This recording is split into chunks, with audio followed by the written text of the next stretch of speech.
The wind on that Tuesday evening carried more than rain. It carried the accumulated sighs of 1,000 unfinished tasks, swirling through the village like whispered prayers seeking answers.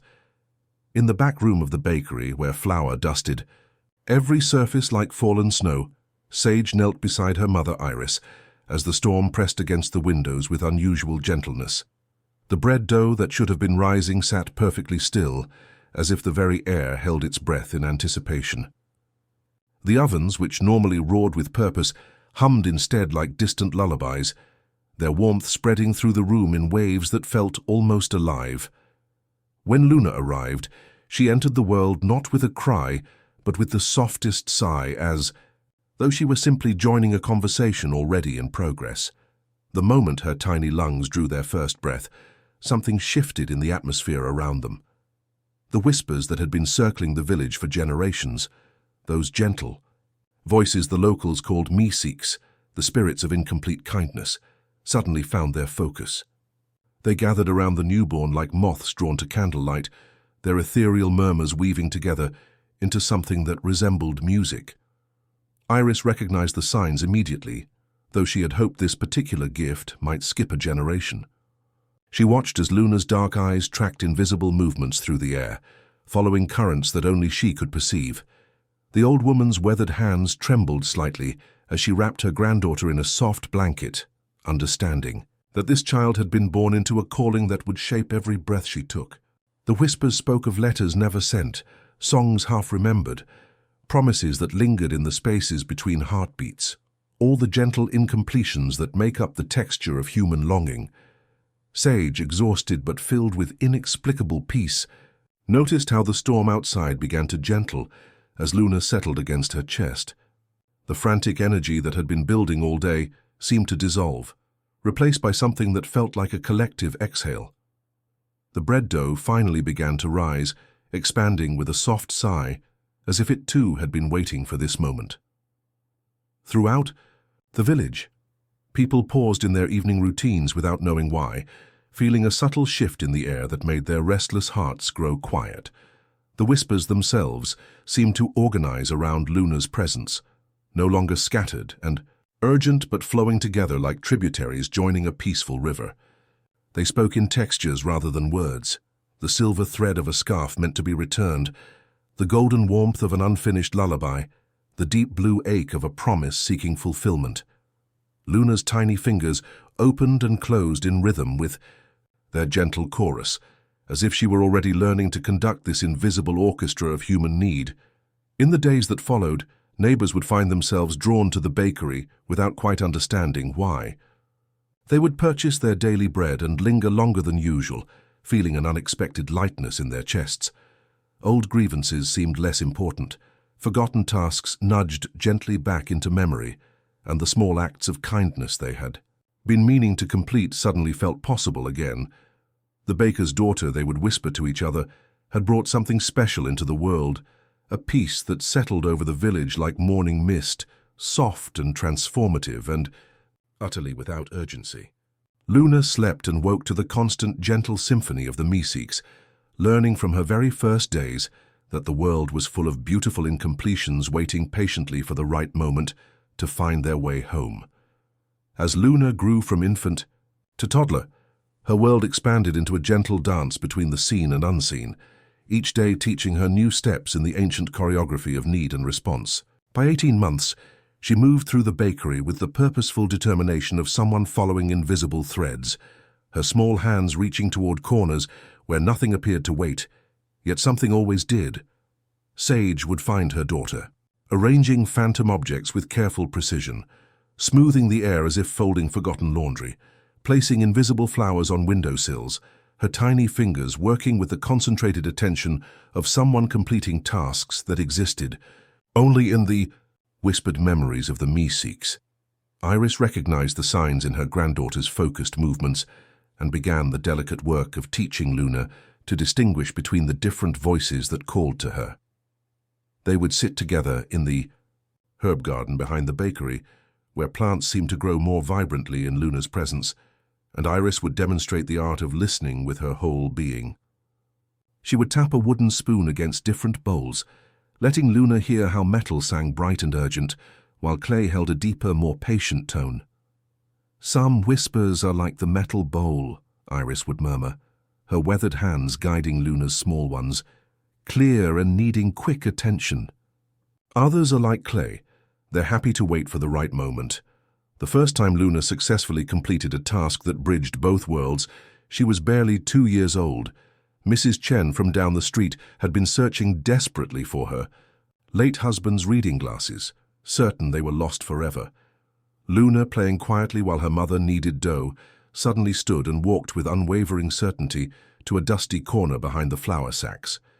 She pointed insistently at what appeared to be empty space, humming a soft, silver-toned melody until Sage investigated. There, wedged between loose floorboards and covered in years of dust, were the missing glasses, exactly where Luna's invisible guides had led her. As Luna's 3rd birthday approached, she had developed her own language for responding to the different whispers that surrounded her. Silver whispers of lost objects earned bright, tinkling melodies while she searched. Golden whispers of unfinished creativity received warmer, deeper hums that seemed to encourage completion. The heavy blue whispers of unfulfilled promises were met with the softest lullabies, songs that acknowledged pain without rushing toward solutions. Her voice somehow harmonized with frequencies others couldn't perceive, creating a gentle symphony that made the bakery feel like a sanctuary. The villagers began to notice subtle changes in their daily rhythms. Forgotten letters in desk drawers suddenly demanded attention. Half-finished knitting projects called out from dusty baskets. Children found themselves compelled to complete drawings they had abandoned weeks earlier. People were drawn to the bakery not just for bread, but for something they couldn't name. A sense of peaceful completion that radiated from the quiet child who hummed while she played.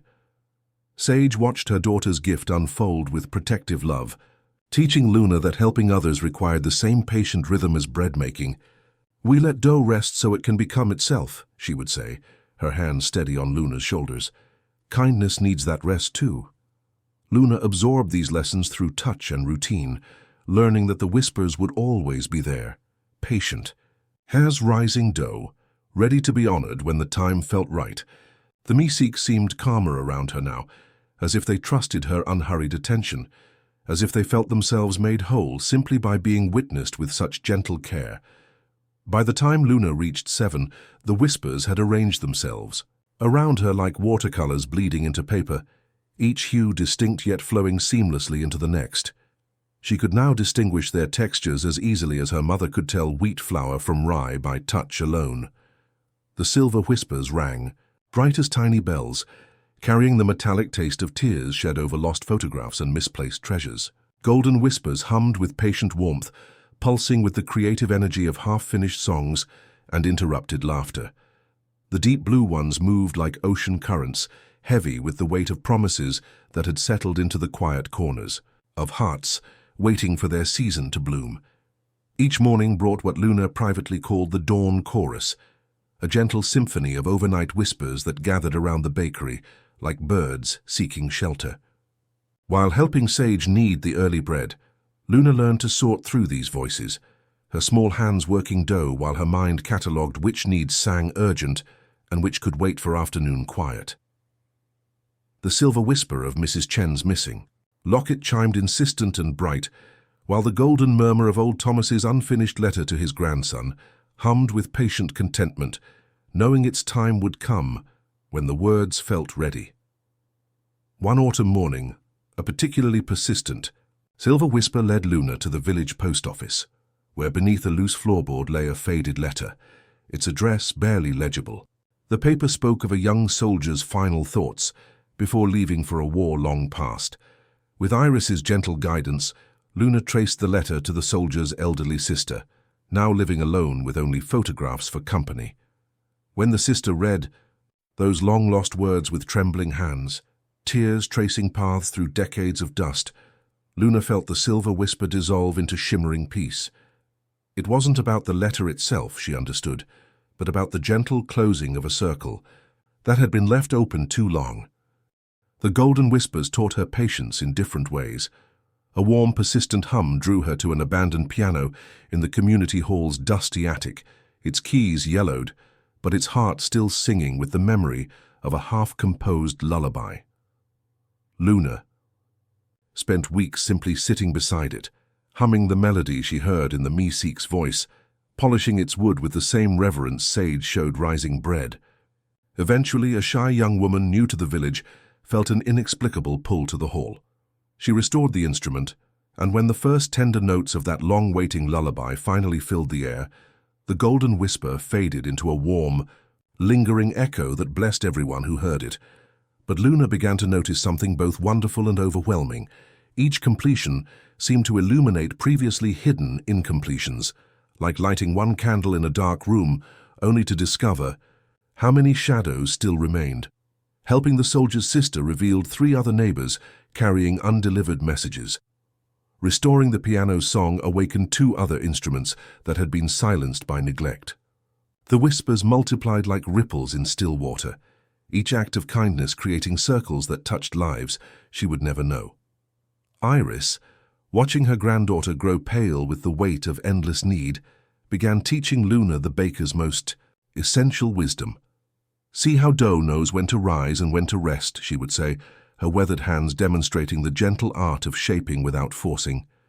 "Your gift needs that same rhythm, little one. Even kindness must breathe." Luna absorbed this lesson like flour absorbing water, learning that saying tomorrow to some whispers created sacred space for deeper attention to others, that her patient tending was infinitely more valuable than hurried fixing. The wisdom of letting kindness breathe led Luna naturally toward quiet spaces, and it was in seeking such refuge that she first discovered the boy who would teach her that some of the most profound listening happened in the spaces between words. She found him by the creek that wound behind the village school, sitting with his lunch untouched beside him while he traced gentle patterns in the mud with a weathered stick.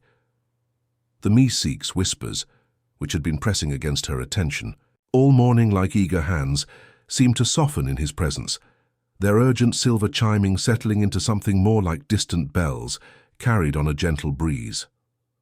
River looked up when Luna approached, his eyes holding the same deep quiet. She recognized in herself the stillness of someone who heard the world differently than others expected.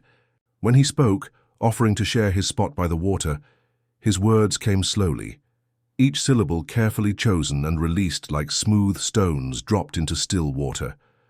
His stutter wasn't harsh or frustrated, but flowed with its own rhythm, creating pauses that felt intentional, almost musical. Luna discovered something extraordinary in those gentle hesitations. The whispers seemed to harmonize with his speech, filling the gaps between his words with melodies that made his meaning crystal clear. They began meeting by the creek each afternoon, sharing the sandwiches Sage packed for Luna and developing a language built from comfortable silences and shared understanding. River taught her that not every whisper required immediate action. Sometimes the most helpful response was simply bearing witness to what couldn't be fixed.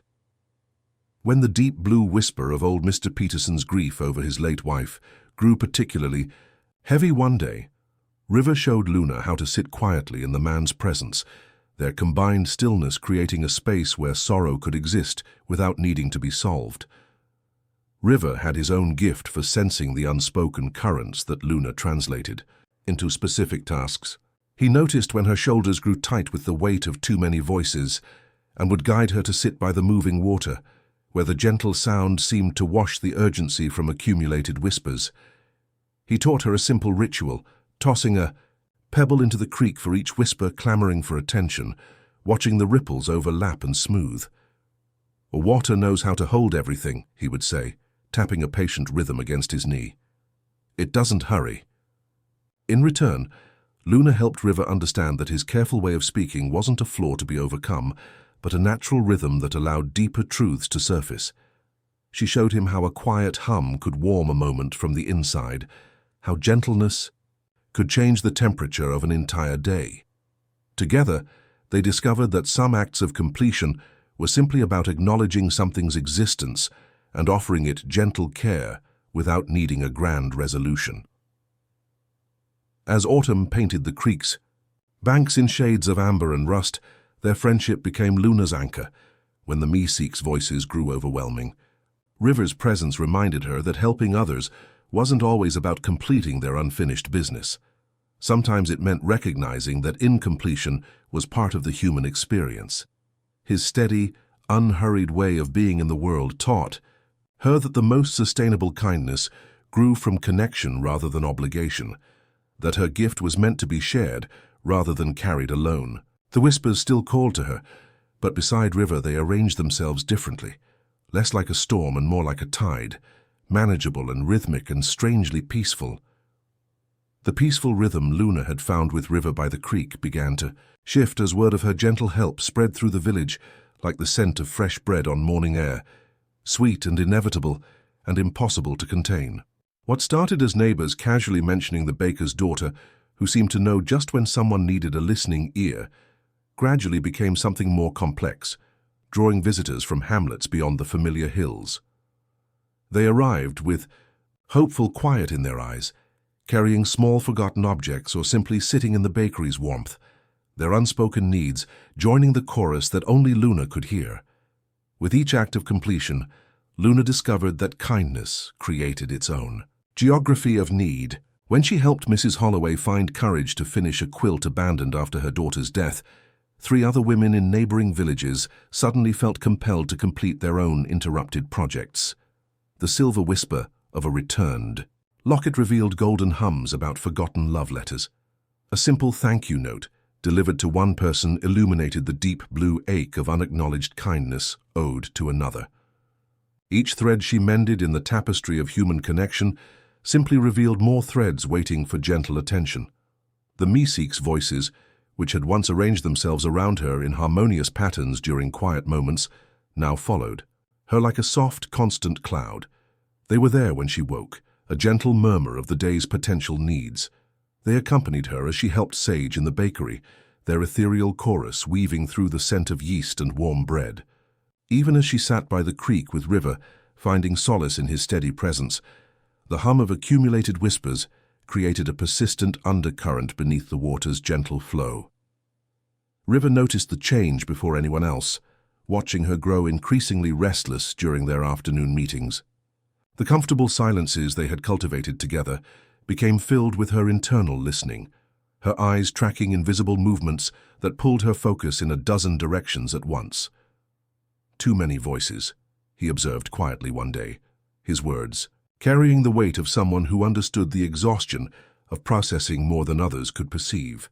He began extending their pebble ritual, teaching her to count her breath between each stone's splash, showing her how to sip attention rather than drink deeply from every call.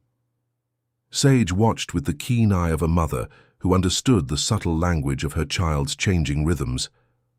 Luna, though still filled with innate kindness, seemed paler, quieter, her small shoulders carrying an invisible weight that made even the bread dough respond differently to her touch, rising too quickly, as if infected by her restless energy. One evening, as Luna sat at the kitchen table listening to a particularly insistent golden whisper about a half-finished poem, Sage approached with a bowl of fresh dough. "See, little one," Sage murmured, pressing Luna's fingers gently into the yielding mass. "This dough has done its work for today. It has risen. It has stretched. It has taken on all the nourishment it needs." She carefully placed the dough back into its bowl, covering it with clean cloth. "Now it must rest. If we ask it to work too much too soon, it will become tough and tired. It will not be able to become the beautiful bread it is meant to be." Luna looked from the resting dough to her mother's knowing eyes, feeling the continuous hum of whispers soften for a moment, as if even they understood the wisdom in Sage's words. "Kindness like this dough needs time to rest between its risings," Sage continued, her voice a gentle lullaby. "Even the deepest well needs time to replenish its spring." That night, Luna lay in her small bed above the bakery, Sage's words about the resting dough settling into her mind like flour sifting through fine cloth.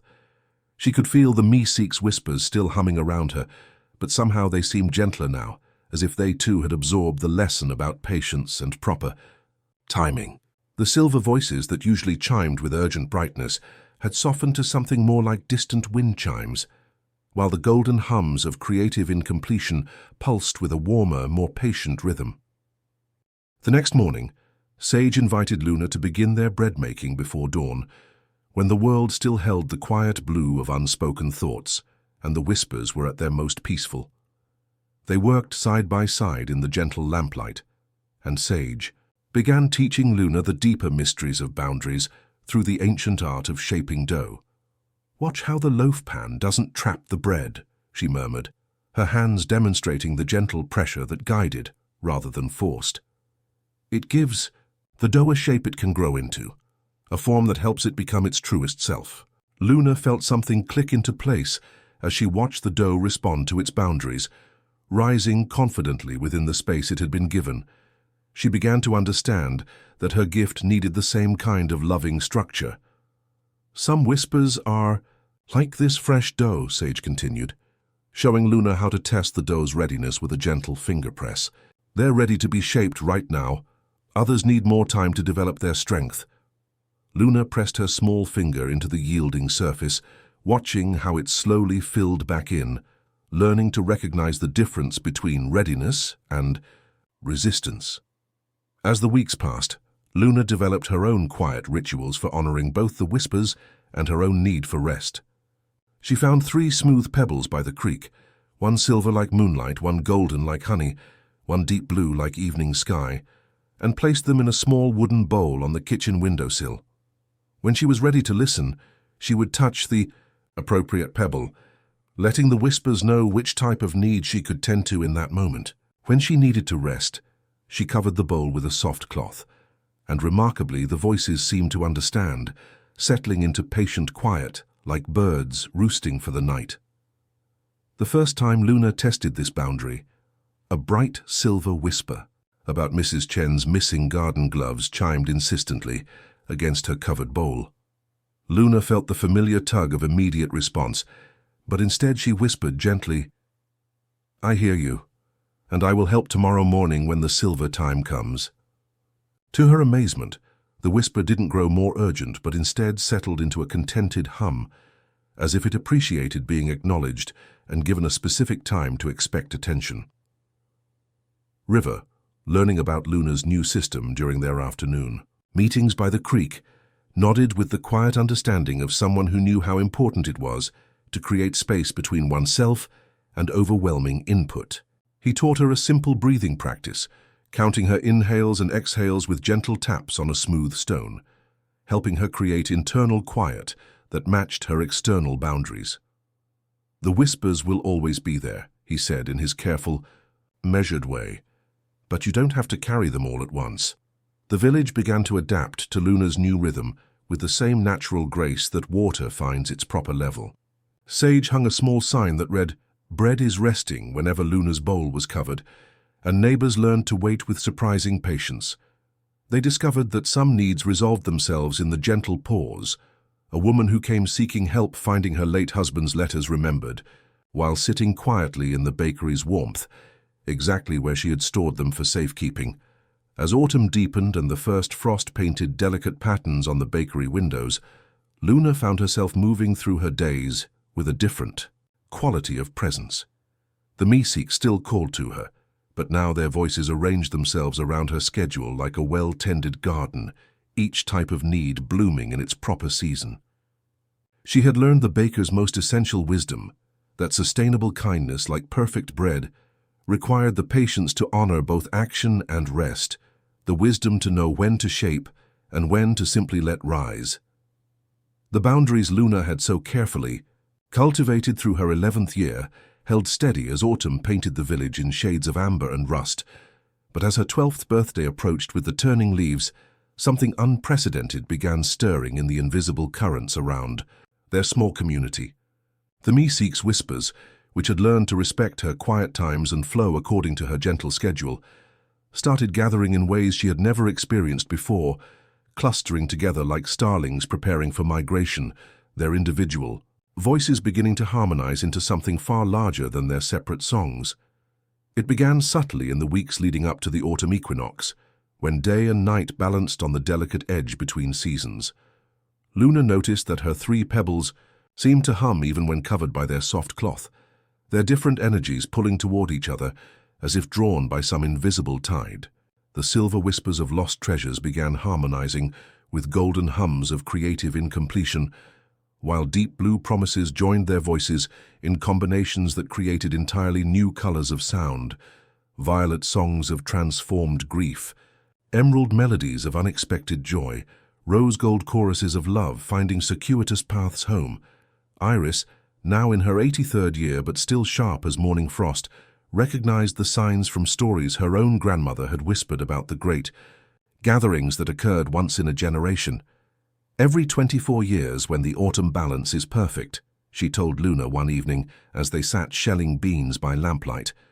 All the village's accumulated whispers join together in one great symphony. It's beautiful beyond imagining, child, but it can sweep away someone with your gift if they're not prepared to become like water, present to everything without being carried off by any single voice.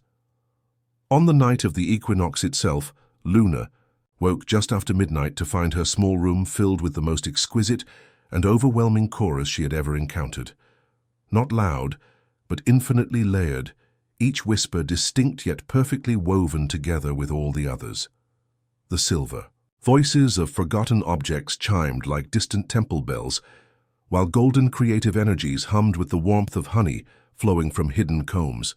Deep blue promises resonated with the profound bass notes of ocean waves, and together they created a symphony that seemed to contain every human emotion that had ever sought completion within the village's gentle borders. For a breathless moment, Luna felt herself beginning to dissolve into the magnificent sound, her individual consciousness merging with the vast network of interconnected needs that surrounded her community like an invisible web of light.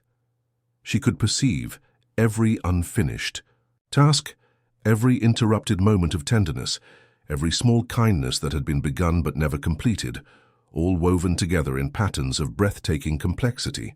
The temptation to surrender completely, to become one with this eternal dance of giving and receiving, pulled at her like a gentle current, inviting her to release the shore and float into infinite connection. Then she felt Iris beside her bed, her grandmother's weathered hand finding hers, anchoring her to herself while still allowing her to witness the celestial chorus. "Breathe, little water," Iris whispered, her voice barely audible beneath the symphony. "Let it flow through you, not into you. You are the riverbank, strong enough to hold the current, wise enough to let it pass." Through the long night, Iris guided Luna in learning to be like water, present to each voice without being consumed, acknowledging every whisper while allowing it to continue its journey toward whatever completion awaited downstream. The profound echoes of the Equinox Symphony continued to reshape Luna's understanding in the days that followed, like morning light gradually revealing a familiar landscape transformed by overnight snow. The whispers, though returned to their individual voices, now carried subtle harmonics that helped her distinguish their true nature with unprecedented clarity. She moved through the bakery with a new kind of listening, her hands shaping dough, while her awareness sorted through the Meeseeks with the same gentle precision her fingers used to test bread's readiness. It was this heightened attunement that led her to notice something extraordinary about the teenager who had recently arrived. With the orchard-tending family, Luna first became aware of Rowan not through any whisper calling for attention, but through a peculiar absence, a quiet space that seemed to travel with them like a pocket of still air within the village's usual hum of gentle incompletion. Where others carried faint traces of unfinished tasks like invisible threads, Rowan moved through the world surrounded by a different kind of energy entirely, as if the usual accumulation of Meeseeks simply chose to flow around them rather than cling. She found Rowan in the village square one afternoon, crouched beside an elaborate chalk drawing that sprawled across the cobblestones in brilliant colors. A magnificent dragon wound its way through stars and clouds, its scales rendered in careful detail, its fierce eyes bright with life. But the creature's tail, which should have curved in a triumphant spiral to complete the composition, simply stopped, not abandoned or forgotten, but deliberately left as an open line trailing into possibility. Rowan sat back on their heels, considering the unfinished tale with the same satisfaction most people reserved for completed masterpieces. "You left room for the wind," Luna observed, settling beside them. fascinated by how the Meeseeks' whispers seemed to curve around this person like water around a smooth stone, continuing on their way without the usual urgent tugging she had grown accustomed to feeling. Rowan looked up with storm-grey eyes that held both mischief and profound peace. "I'm Rowan," they said, their voice carrying the easy confidence of someone who had made deliberate choices about how to move through the world. "And yes, I always leave breathing space. If I finish everything, there's nowhere for imagination to live." They gestured toward the dragon's open tail. "This way, everyone who sees it gets to complete it differently in their mind. 100 people, 100 perfect endings." The words settled into Luna's understanding like seeds finding fertile ground. She felt the familiar silver tug of whispers wanting completion, but underneath it, something entirely new, a recognition that this incompletion wasn't calling for her help because it didn't need help at all. "I listen for things that need finishing," Luna said carefully, testing this new territory. "But you make things that are meant to stay unfinished. My family sent me here hoping the village's peaceful influence would cure me of what they call my incomplete ways." Rowan laughed, a sound like distant wind chimes. "They believe everything must be perfect, every task finished, every conversation concluded with proper punctuation. But some things are more beautiful when they're allowed to breathe, when they hold space for possibility rather than demanding specific outcomes."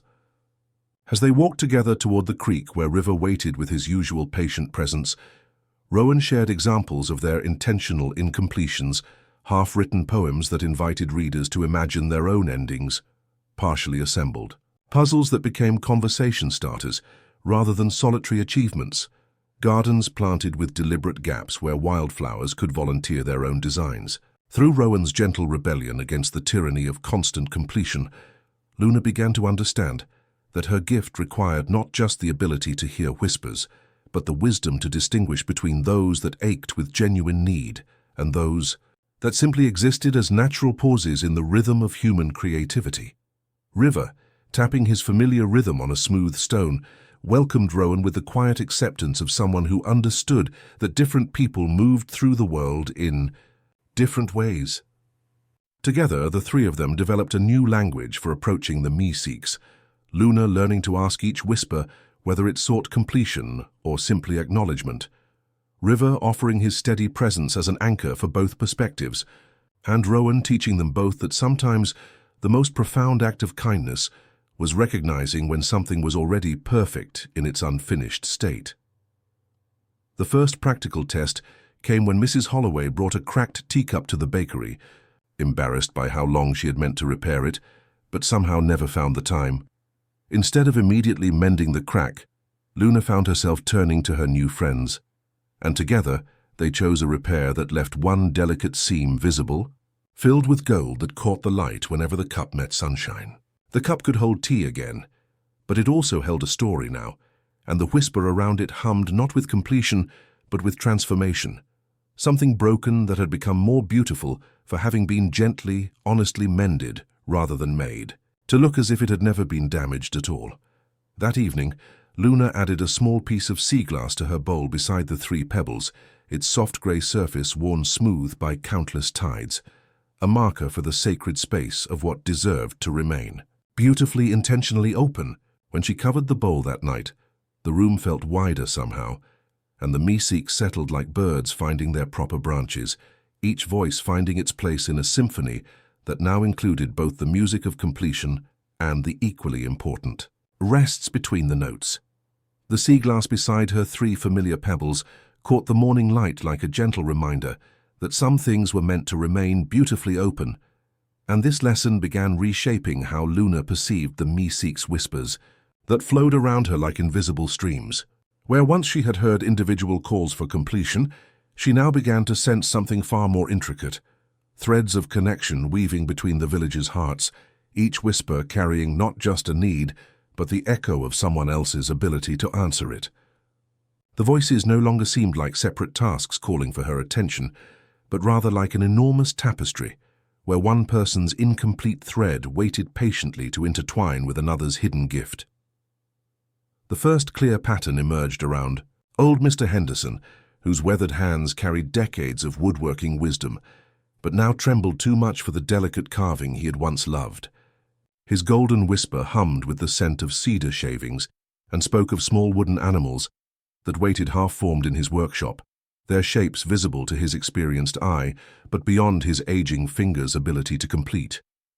At the same time, Luna noticed a softer silver whisper surrounding Ilara, a shy newcomer, whose sketches of woodland creatures held such lifelike detail that they seemed ready to step off the paper, yet she always left them unfinished. Doubting her own remarkable talent, Luna felt the gentle pull between these complementary needs, like recognizing two notes that belonged in harmony. Instead of trying to help either person individually, she found herself creating opportunities for their paths to cross. She mentioned Mr. Henderson's beautiful but unfinished carvings, while Ilara sketched quietly in the bakery, and later left one of Ilara's detailed animal drawings on the carpenter's workbench with a loaf of Sage's fresh bread. The connection that bloomed between them was more beautiful than anything Luna could have completed alone. Mr. Henderson's skilled hands, guided by Ilara's keen eye, creating wooden creatures that captured both the wisdom of experience and the fresh vision of youth. River, watching this new pattern in Luna's approach during their afternoon meetings by the creek, nodded with quiet understanding. "Everyone carries both whispers and answers," he observed, his careful words carrying the weight of deep truth. "Maybe your gift is about helping the right whispers find the right ears." His insight helped Luna recognize what was happening. She was becoming less like someone who fixed broken things, and more like someone who helped scattered pieces of a puzzle find their natural places. Rowan added their own perspective with characteristic wisdom, suggesting that Luna was learning to conduct rather than perform. "You're not meant to play every instrument," they said while helping arrange wildflowers that had volunteered themselves in the community garden. "You're meant to help each musician discover how their part fits into the larger song." This understanding settled into Luna's awareness like flour mixing with water, creating something entirely new from familiar ingredients. As winter's first gentle snow began dusting the village rooftops, Luna found herself moving through her days with a different quality of presence. The Meeseeks whispers still surrounded her, but now they felt less like individual calls for help and more like threads in an enormous tapestry that she was learning to read rather than weave herself. Her role was becoming clear, not to complete every unfinished thing, but to help the village discover its own intricate patterns of mutual care, to be the gentle bridge that helped lonely needs find their perfect companions in unexpected places. Winter deepened around Luna's newfound understanding, and with it came the kind of profound quiet that makes hidden things rise to the surface like cream in undisturbed milk. She was helping Sage reorganize the bakery's cellar stores when her fingers found the loose stone behind the flour barrels, and behind it, a wooden box wrapped in oiled cloth that had protected its contents through decades of patient waiting. The Meeseeks whispers that rose from within carried a different quality than any she had known. Not silver urgency or golden creativity or deep blue longing, but something warmer and more complex, like candlelight reflected through rose-colored glass. Inside the box lay a collection of love letters, their wax seals unbroken, their addresses written in the careful script of someone for whom each word carried precious weight. They dated from 30 years past, signed simply "Your Devoted E", and spoke of stolen moments beneath summer stars, of promises whispered during harvest dances, of a love so fierce and tender that it had transformed ordinary village life into something touched by magic. But these were messages that had never completed their intended journey, and the whispers around them held both the ache of undelivered affection and a strange, patient anticipation, as if they had been waiting not for their original purpose, but for something entirely different. River and Rowan found her in the cellar, drawn by the same inexplicable pull that often brought them together when something important was stirring. River's careful reading of the faded names sparked recognition from village stories his grandmother had shared, while Rowan noticed the tiny pressed flowers between some pages, forget-me-nots and buttercups that had grown wild only in the meadow, behind the old schoolhouse during one particularly magical summer. The letters weren't just messages of love, but time capsules of a specific season when two hearts had found each other against a backdrop of unprecedented wildflower abundance. As Luna traced the intended recipients through village records, she discovered that the original lovers had all passed on, their stories completed in ways that no longer required these particular messages. But instead of disappointment, she felt the whispers around the letters shift and clarify, carrying not sadness but anticipation.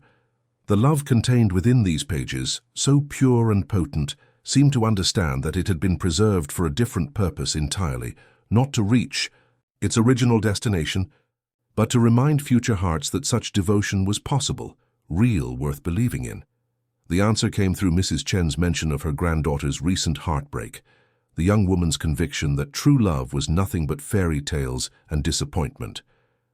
Luna felt the rose-tinted whispers pulse with sudden clarity as she understood. These letters weren't meant to reach their original recipients, but to serve as proof that hearts could pour themselves completely into words, that love like this had existed, did exist, could exist again. When she carefully selected the most beautiful letter and left it where the heartbroken granddaughter would find it, wrapped in soft paper with a note explaining it was a message from the past about the reality of love, the whispers transformed into warm golden contentment. That evening, as snow began falling again outside the bakery windows, Luna understood something profound about completion itself. Sometimes the most beautiful fulfillment came not from reaching the originally intended destination, but from discovering that love, once released into the world with pure intention, would find its way to exactly the heart that needed it most, even across decades, even to someone not yet born when the words were first written. The letters had completed their true journey at last, carrying their message through time to heal precisely the doubt they were meant to address. The warmth that had settled over the village after the love letters found their true purpose lingered, like the scent of fresh bread, transforming even the grey February mornings into something touched by quiet magic. Luna was arranging the day's loaves in the bakery window when she noticed the merchant's cart approaching through the gentle snowfall, its brass bells chiming a melody that seemed to harmonize with the Meeseeks whispers in ways that made her pause and listen more carefully. The traveler wore a coat the color of twilight and moved with the deliberate grace of someone who had learned to carry wisdom without letting it become a burden. She found Luna not by accident, but by design, having heard whispered stories in villages, 3 days' journey away about the baker's daughter, who could weave completion from the threads of human longing. When she spoke, her voice carried the texture of distant horizons and hard-earned understanding. "I've met others like you," she said, settling beside Luna on the bakery's warm threshold. 4, perhaps 5, scattered across the northern territories. They all began as you have. Gentle helpers, bridges between need and fulfillment. Luna felt something shift in the air around them as the merchant continued, her words falling like careful stitches in a tapestry that revealed both beauty and shadow. The first could hear the silver whispers of lost objects, just as you do. She spent her youth helping neighbors find missing treasures, and the gift seemed to bring only joy. But as word spread, the needs multiplied like ripples in still water. Caravans would detour through her village, carrying people who had traveled weeks to seek her help. She couldn't refuse genuine need, you understand. The silver voices grew so numerous, so insistent, that she lost the ability to hear anything else. Her own thoughts, her family's voices, even the sound of her own heartbeat. River and Rowan, drawn by some instinct to Luna's side, listened with the quiet intensity of those who recognized a warning meant for someone they loved. The merchant's weathered hands moved gently as she described another, a young man who could sense unfinished creative works. The golden whispers became so overwhelming that he could no longer distinguish between his own creative impulses and the needs pressing in from outside. He spent his final years surrounded by half-completed paintings, unfinished symphonies, abandoned sculptures, all calling to him at once, until he forgot he was a separate being with his own right to rest. But even as Luna felt the chill of recognition, remembering the Equinox Symphony, how close she had come to dissolving completely into the vast network of need, the merchant's expression softened with something like hope. From her traveling pack, she drew a small hourglass filled with sand pale as morning light, and a river stone black as midnight with a thin white band around its middle. "The middle way," she said, placing these gifts beside Luna's familiar bowl of pebbles and sea glass, "is service with shape. Turn the glass when you open your listening. Stop when it sleeps. Let endings be as sacred as beginnings." Luna felt the room grow wider at those words, as though a window had opened in a wall she hadn't realized existed. The merchant studied her a moment longer, then smiled with the quiet satisfaction of someone who recognized deep roots when she saw them. "There are only two medicines for your kind of hearing," she whispered. "Community is one. Song is the other. Your village already holds both. Follow that wisdom." As the merchant's cart disappeared into the gentle snowfall, Luna understood that her path would indeed be different, anchored not just in her unique gift, but in the practical wisdom of bread-making, the steady love of her chosen family, and the growing understanding that sustainable kindness, like perfect dough, required both the courage to rise and the wisdom to rest. The merchant's gift settled into Luna's daily rhythm like seeds finding fertile ground, the pale hourglass marking gentle boundaries, while the river stone reminded her that even the strongest currents could flow peacefully when they followed their natural course. But it was the mention of song as medicine that awakened something unexpected in River, whose careful words had always carried their own music in the thoughtful spaces between syllables. The morning after the merchant's departure, he arrived at the bakery humming a melody that seemed to harmonize perfectly with the Meeseeks whispers, his voice transforming their ethereal chorus into something audible to ordinary ears. Luna paused in her bread shaping to listen, flour-dusted hands stilling, as she recognized the silver chime of lost objects woven into River's gentle tune, the golden warmth of creative longing flowing through his careful phrasing. For the first time since childhood, someone else could hear what she heard, not through supernatural gift but through the patient art of listening with such complete attention that the invisible became audible. River's stutter, which had always created natural pauses in his speech, now revealed itself as perfect rests in an ancient song, spaces that allowed the whispers to join his voice in harmony rather than competing with his words. "I've been practicing," he said quietly when the melody faded into comfortable silence, his speaking voice still carrying traces of the music he had just shared. "Ever since the equinox, when you described how all the voices joined together, I thought maybe if I could learn their songs, it might help carry some of the weight."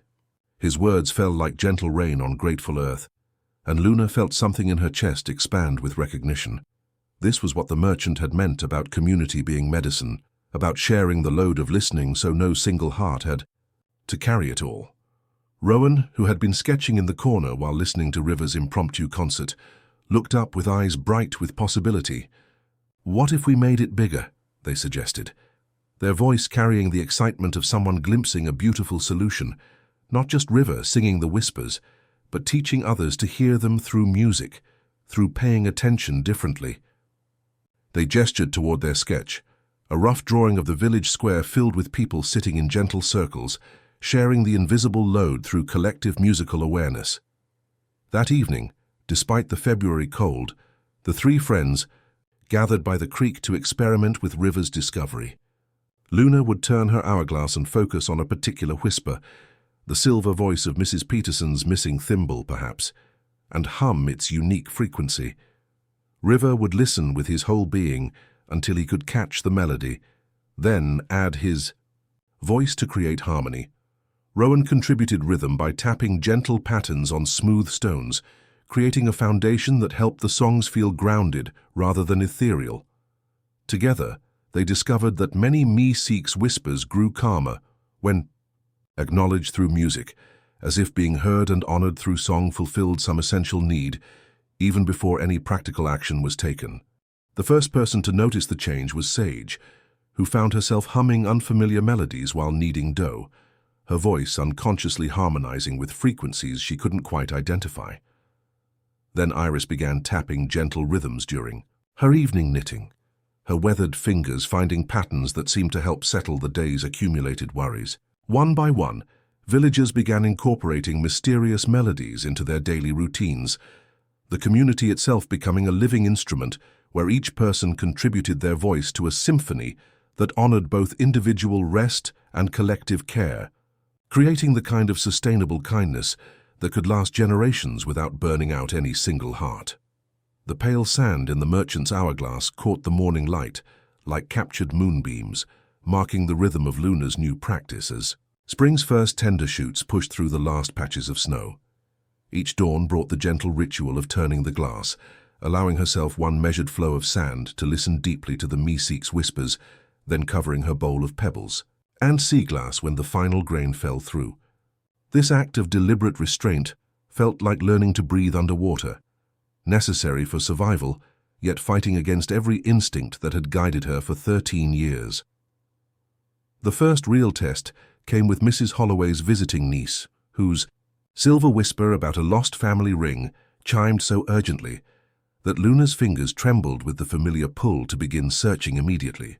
The young woman had traveled from the city carrying her grandmother's wedding band, only to lose it somewhere along the village paths, and the Meeseeks' voice around this loss sang with such bright desperation that Luna felt her heart contract with sympathetic ache.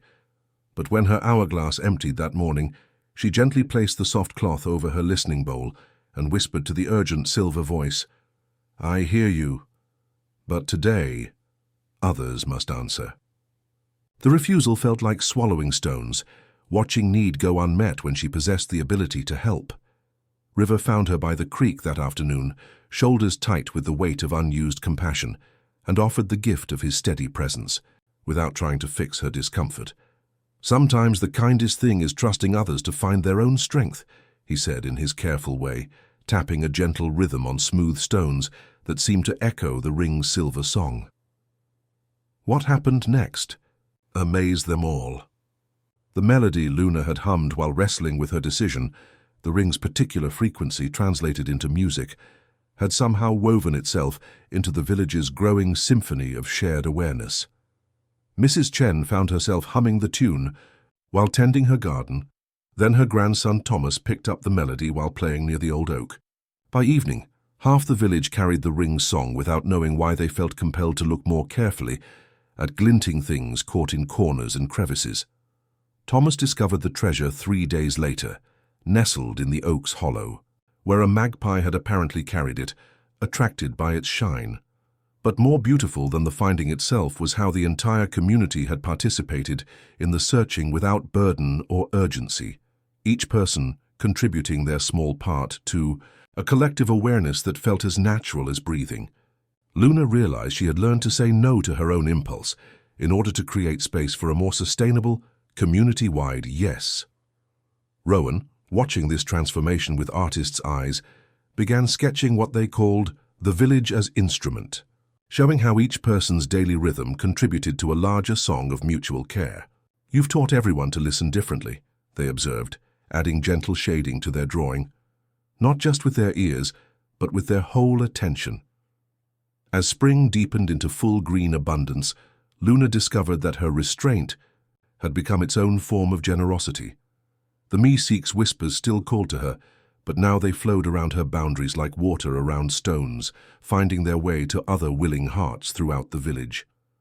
She had evolved from being the sole bridge between need and fulfillment to being the gentle teacher who helped an entire community learn to complete itself through connection, creating the kind of distributed kindness that could nourish generations, without exhausting any single soul. The village's symphony of shared listening deepened as summer painted the world in shades of honey and gold, but Luna found herself drawn increasingly to quiet moments with Iris, whose weathered hands now rested more often than they worked, yet whose eyes held a clarity that seemed to deepen like evening shadows. Her grandmother moved through their shared spaces with the deliberate grace of someone preparing for a long journey, pausing to touch familiar objects as if blessing them with accumulated wisdom, her presence growing more luminous, even as her physical strength gently ebbed. One evening, as the herb garden released its fragrances into the cooling air, Iris invited Luna to sit among the plants that had witnessed their years of shared lessons about listening and boundaries. The Meeseeks' whispers settled into respectful quiet around them, creating space for words that needed deeper silence to take root. Sage and rosemary, thyme and lavender, each plant seemed to lean closer, as if understanding that something important was about to be shared in their green sanctuary. "The voices you hear," Iris began, her fingers trailing through the soft earth where countless seeds had found their purpose, "are not burdens seeking your shoulders, little water. They are songs, each one a melody of longing, a harmony of hope interrupted, a rhythm of love that didn't quite reach its destination." Her words fell like gentle rain on ground that had been prepared through seasons of patient cultivation, and Luna felt something profound shifting in her understanding, like dawn light gradually revealing a landscape that had always been there, but never fully visible. Iris explained how the Meeseeks were born from the eternal human impulse toward connection, how they represented not failure but the beautiful overflow of hearts that loved more than single lifetimes could contain. When someone begins to help but is called away by urgent need, when a letter is written but never sent because the writer doubts their words, when a song is half composed but left unfinished because life intervenes, these acts of incomplete love don't vanish. They become whispers seeking not completion but harmony within the great song of human caring that spans generations. Luna thought of the lost ring finding its way home through the village's collective humming, of Mr. Henderson and Elara weaving their different gifts together, of all the small acts of connection that had bloomed around her community's growing awareness. She understood now that her role had evolved from solitary listener to gentle conductor, helping each voice find its proper place in an eternal symphony of shared responsibility. "Listen for the home note," Iris whispered, her weathered hand covering Luna's. "Under every chorus of need, there's a steady tone where all the other voices can rest without losing themselves. Your work is not to silence the whispers, but to help them tune themselves to the room they're in, to show them where they can flow safely within the community's caring heart." From her apron pocket, Iris drew a small cloth bag filled with seeds from their herb garden, generations of plants that had witnessed the passing of this wisdom from grandmother to granddaughter. "Plant these where the next generation can learn to listen," she said, her voice soft as evening wind through leaves. "The whispers will outlive us all, but they need gardeners in every generation, people who understand that they are music, not burden." That night, Luna held her grandmother's seeds while the Meeseeks settled into their evening quiet, no longer hearing individual calls for help, but voices in an eternal choir of love that had been singing since the first human heart learned to care for another. She understood finally that she had never been meant to silence the whispers, but to teach the world how to dance with them, how to let them flow through community life like a river that nourishes everything it touches without drowning anyone. In its depths, the morning after Iris's seed sharing brought Luna to the forgotten corner behind the bakery, where wild growth had claimed a patch of earth that seemed to pulse with patient potential rather than urgent need. She knelt in the soft soil with her grandmother's cloth bag, turning the pale hourglass to mark this sacred time, and began creating what would become the village's most healing space. The seeds found their home in a gentle spiral pattern, each herb planted with the same reverence sage showed rising dough, while smooth creekstones marked the pathway's curves like breadcrumbs, leading toward understanding rather than destination. River arrived as the morning mist lifted, carrying a basket of broken pottery he had carefully sanded until their edges held no sharpness, only the soft curves of things that had learned gentleness through breaking. Rowan followed with an armload of beautiful incompletions, half-knitted scarves in colors like sunset and seafoam, a wooden picture frame missing its final corner, a poem written on brown paper that ended mid-thought as if the writer had been called away by something more urgent than finishing. Together, they arranged these treasures along the spiral path not as failures awaiting repair, but as honored guests finding their proper places in a new kind of story. The Meeseeks' whispers, which had always carried the weight of incompletion like a burden, began to shift in quality around this accepting space. Luna felt their silver urgency soften into something more like gratitude, their golden creativity, settling into contentment, their deep blue longing transforming into peaceful acknowledgement. She spoke gently to the air, her words carrying the wisdom Iris had planted deeper than any seed. "You are home here. You get to rest exactly as you are." The garden seemed to exhale with collective relief, as if it had been holding its breath for generations, waiting for someone to understand that not everything needed fixing. The transformations that bloomed in this space honored both what things had been and what they could become without losing their essential nature. Mrs. Chen's abandoned knitting became perfect nesting material for wrens, its unfinished edges now providing warmth for new life rather than evidence of interrupted intention. The poem fragments were copied onto seed packets for wildflowers, their incomplete verses now promising future blooms rather than mourning unfinished thoughts. River's broken pottery found new purpose as mosaic stepping stones, their cracks catching. Rainwater that reflected sky, turning fractures into windows toward infinite possibility. As word of the garden spread through the village's gentle networks of connection, people began arriving with their own beautiful incompletions. A widower brought sheet music for a song he and his wife had started composing together, which Luna helped transform into a wind chime that played random melodies when evening breezes moved through its metal strips. A young mother carried a baby, blankets she had begun knitting during pregnancy, but abandoned after loss, and together they discovered its perfect purpose as protective covering for the herb garden's most tender seedlings, offering shelter rather than sorrow.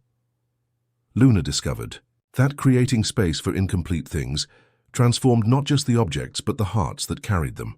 People who arrived bearing shame about unfinished projects left with lighter steps and different understanding, seeing their abandoned efforts not as personal failures but as honest acknowledgments of life's beautiful complexity.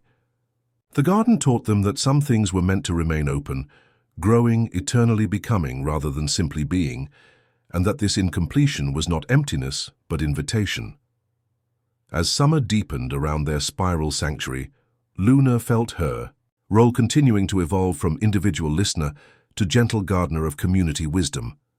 The Meeseeks whispers that gathered in this space no longer called for completion, but sang with appreciation for being witnessed, honored, given room to exist without judgment.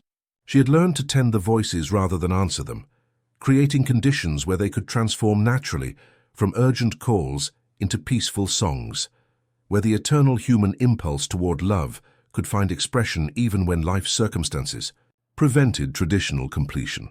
The Garden of Beautiful Incompletions had settled into its late summer rhythm when Rowan arrived at the bakery, carrying news that shifted the air around them like the first cool breath of approaching autumn.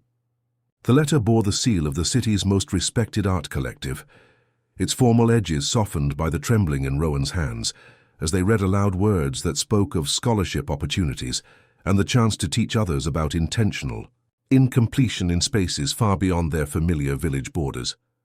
Luna felt the Meeseeks whispers respond to this announcement with frequencies she had never encountered before. Not the familiar silver urgency of lost objects or golden warmth of interrupted creativity, but something that shimmered like heat, rising from sun-warmed stones, carrying both invitation and the gentle ache of necessary change.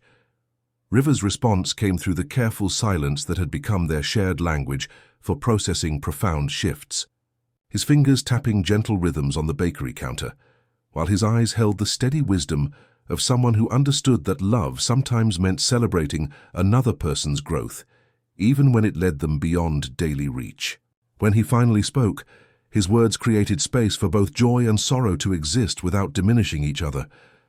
"The city needs what you have learned here," he said simply, his voice carrying the same patient acceptance he showed the creek's seasonal changes. "And you need to discover how your gifts translate to different ground." The weeks between announcement and departure became a masterclass in the art of loving release, as Rowan spent their remaining time creating what they called seeds of intentional incompletion throughout the village. They painted half-murals on barn walls that invited future hands to add new colors, built garden structures with deliberate gaps where climbing vines could write their own stories, and left poems in public places with blank spaces where readers might contribute their own lines. Each incomplete gift carried the same philosophy they had brought to their friendship with Luna, the understanding that some things were more beautiful when they remained open to possibility rather than closed by conclusion. Luna discovered that preparing for Rowan's departure required her to apply every lesson she had learned about completion and release. The Meeseeks' whispers around their bond sang not with urgent need for fixing, but with patient trust that love could adapt to new circumstances without diminishing, like water that changes course without losing its essential nature. She practiced turning her pale hourglass to mark this transition with the same reverence she showed all sacred moments, learning to distinguish between the kind of incompletion that ached for resolution and the kind that was meant to remain beautifully open. On the evening before departure, as autumn's first frost painted delicate patterns on the bakery windows, the three friends gathered in the spiral garden to create their own ritual of gentle release. Rowan packed carefully chosen tokens, the piece of sea glass from Luna's listening bowl, now warm from months of windowsill light, wrapped in a length of unfinished scarf that promised warmth without closure. River pressed a flat stone into their hand, banded like the night sky, for rhythm when the city forgets to breathe. Luna braided herbs from Iris's garden into a small bundle, whispering blessings for growth that honored both roots and wings. The leaving itself was gentle, as they had promised each other it would be. No dramatic declarations, just the soft choreography of love stretching wider to accommodate necessary change. As Rowan's cart rolled away with the morning mist, Luna walked the spiral path, touching each piece of transformed incompletion as if reading a familiar story with new understanding. The Meeseeks gathered near her shoulder, their chorus carrying tender blue notes that did not demand relief, but simply asked to be witnessed. "I hear you," she whispered, turning her hourglass to mark this grief as sacred. "We will let this ache become part of the song." Winter taught Luna new depths of listening as letters arrived like gentle weather, sometimes in quick succession, sometimes after long quiet. Rowan sent postcards with sketches that ended mid-line, inviting Luna to complete them with her imagination, a freehand staircase that stopped 3 steps from the top, a window floating without walls, a flock of paper birds suspended by invisible string.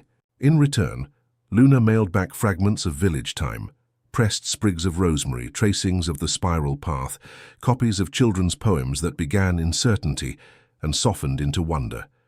The Meeseeks around these exchanges hummed with contentment, proof that correspondence itself could be completion. As winter deepened into the profound quiet that precedes spring's return, Luna felt her understanding of the whispers continuing to evolve. The separation from Rowan had taught her that some of the most beautiful completions came through allowing incompletion to exist without urgency, through trusting that love could span distances and transform circumstances without losing its essential nature. She began teaching the village children not just to listen for the Meeseeks, but to recognize when whispers were meant to be honored rather than answered, when the most helpful response was patient witness rather than immediate action. When Rowan returned with the first warm rains of spring, they carried new calices and a deeper certainty, their familiar wind-chime smile now shadowed with the kind of depth that comes from testing one's beliefs against unfamiliar ground. "They thought completion meant applause," Rowan said, settling into the bakery's warmth as if they had never left.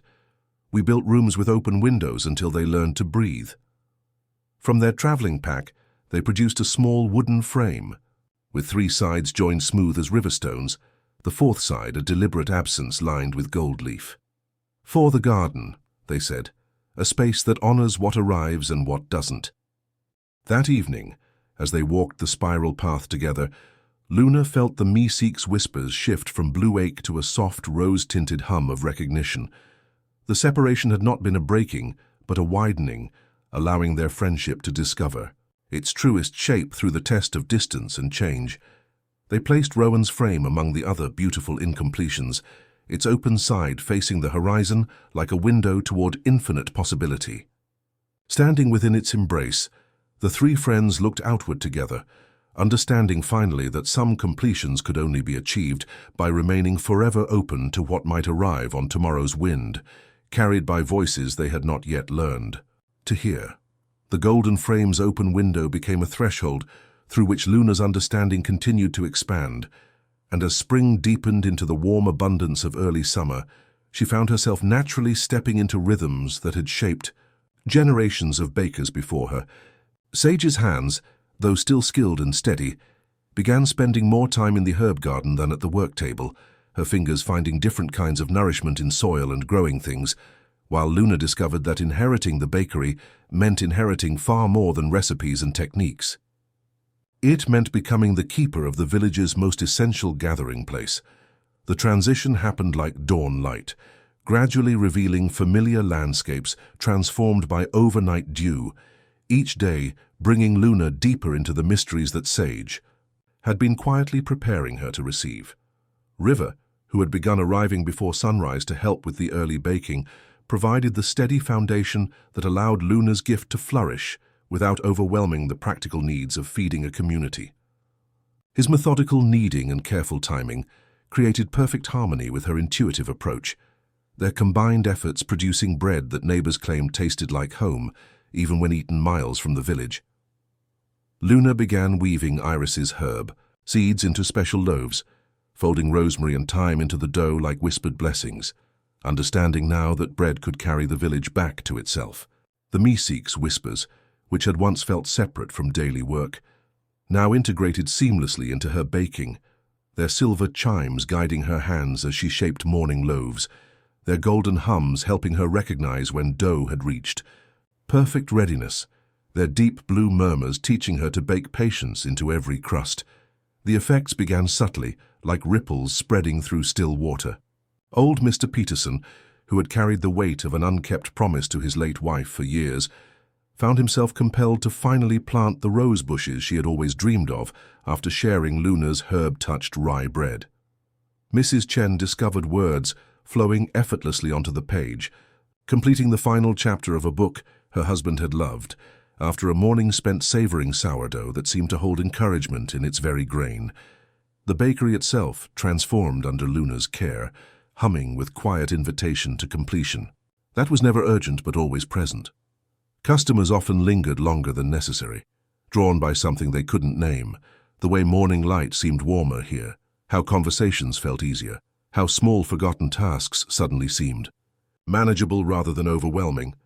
Rowan arranged wildflowers in deliberate, beautiful incompletions on the counters, while River sketched the subtle changes in customers' faces, the newfound ease in their postures after tasting Luna's bread. As summer painted the world in shades of abundance, Luna understood that her path had truly merged with something larger than individual gift or family tradition.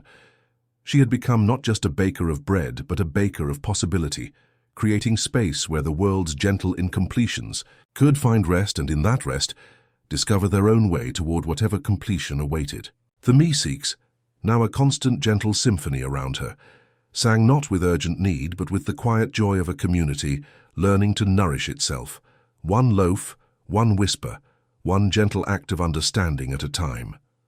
The bread Luna shaped in those quiet pre-dawn hours carried something different now, as if her hands had learned to knead not just flour and water, but the very essence of patient listening that had transformed her understanding over the months of gentle practice. River, arriving with the first pale light to help with the morning baking, often found her in a state of profound stillness, her awareness expanded beyond the familiar boundaries of individual whispers into something that felt like touching the heartbeat of the village itself. The Meeseeks no longer called to her as separate voices, but flowed around her like a gentle current, their combined presence creating a warmth that seemed to rise from the ovens themselves. During these meditative moments, Luna began to perceive what she could only describe as the true nature of the whispers she had been hearing all her life. They were not simply the echoes of unfinished tasks or incomplete kindnesses, but something far more profound, the accumulated emotional residue of every act of love that had ever been begun, every gesture of care that had reached across the space between hearts, even when circumstances prevented their traditional completion. The silver voices carried the shimmer of tears shed in empathy. The golden hums held the warmth of smiles given freely, and the deep blue longings resonated with the eternal human impulse to reach toward each other across the distances that life creates. As summer deepened and the herb garden released its fragrances into the bakery's warm air, Luna discovered that her community had quietly developed its own distributed network of listening and response. Mrs. Chen now paused during her daily walks to attend to the silver whispers of lost objects, helping neighbors recover missing treasures. With the same unhurried grace Luna had modeled, Thomas had grown sensitive to golden hums of interrupted creativity, spending afternoons helping others complete abandoned projects, not through urgency, but through gentle companionship. Even the village children played games that involved listening for what needed tender attention, their young hearts naturally attuned to the rhythms of mutual care. The transformation felt like watching bread rise, so gradual as to be nearly invisible, yet undeniably present when observed with patient attention. The Meeseeks themselves seemed to be evolving, their individual calls for completion gradually harmonizing into something that resembled celebration rather than need.